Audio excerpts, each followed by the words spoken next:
contestants. To be eligible to compete in any contest, members must have completed at least 6 speeches from the Competent Communication Manual before competing at the club level. This comes from the Speech Contest Rulebook, recently revised by Toastmasters International. It is an example of the top-down approach to rulemaking. It's a terrible example. What do I mean by a top-down approach?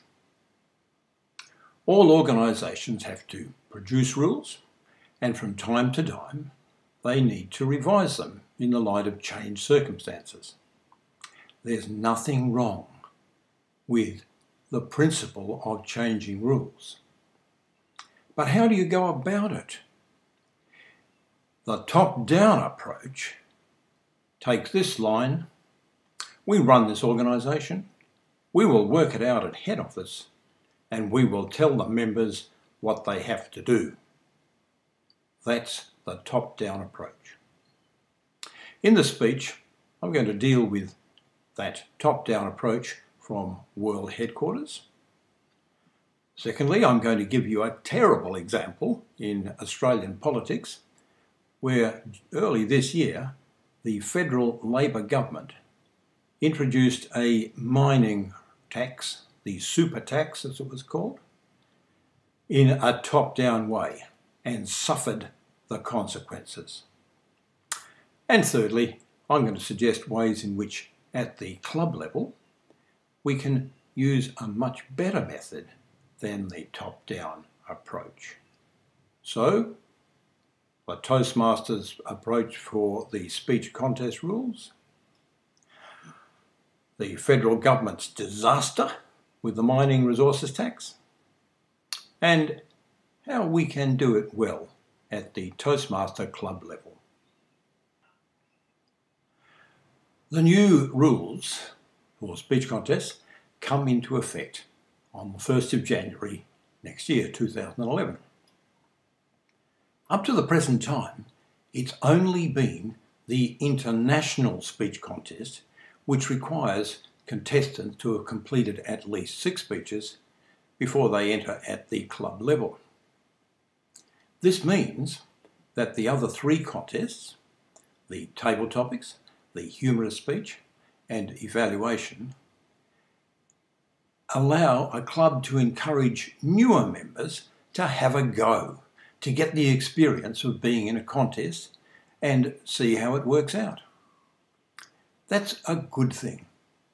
Now, I know that World Headquarters did this on top-down because 2 days ago I saw copies of an email from Mike Stuckey, who is one of the 17 international directors, the one who represents our region where Australia is, and he didn't know anything about it.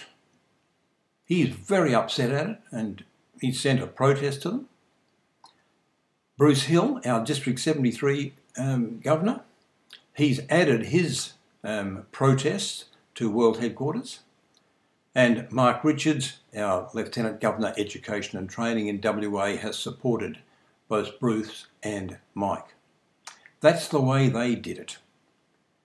What will be the effect at club level? Well, I don't know yet. Maybe it will just discourage people taking part in contests altogether. That's the real possibility.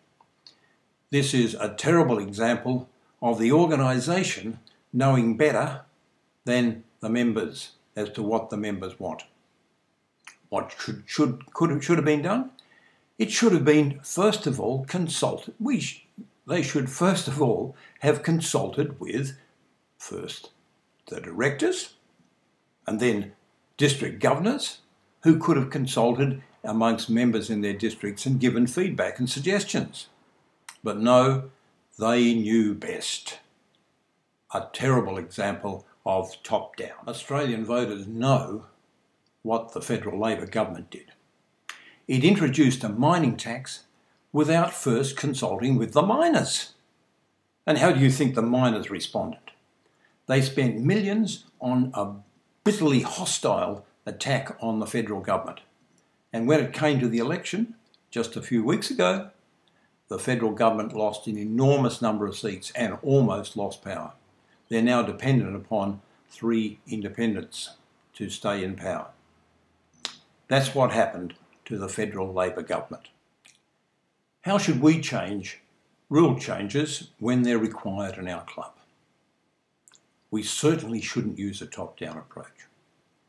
It shouldn't be a matter of the president or even the executive deciding what to do and then telling the club what they have to do. No, ideas should be floated, should be communicated. It's easy to do via a web page or email with all the members and wait for responses. Now, in practice, very few members, in my experience, actually do send a response. But after that response period, we go ahead as an executive and we make the changes and inform the members. They will be happy with it because we have consulted them. That's the way. Don't do it on a top-down basis. I've told you about the disastrous way in which the federal Labor government introduced the mining resources tax and was punished for it. I don't know if the World Headquarters executive will be punished for this. I think it will result in a lot of aggro and a lot of confusion. Don't have that in your club. Yes, sometimes there will need to be changes. Decisions will need to be made.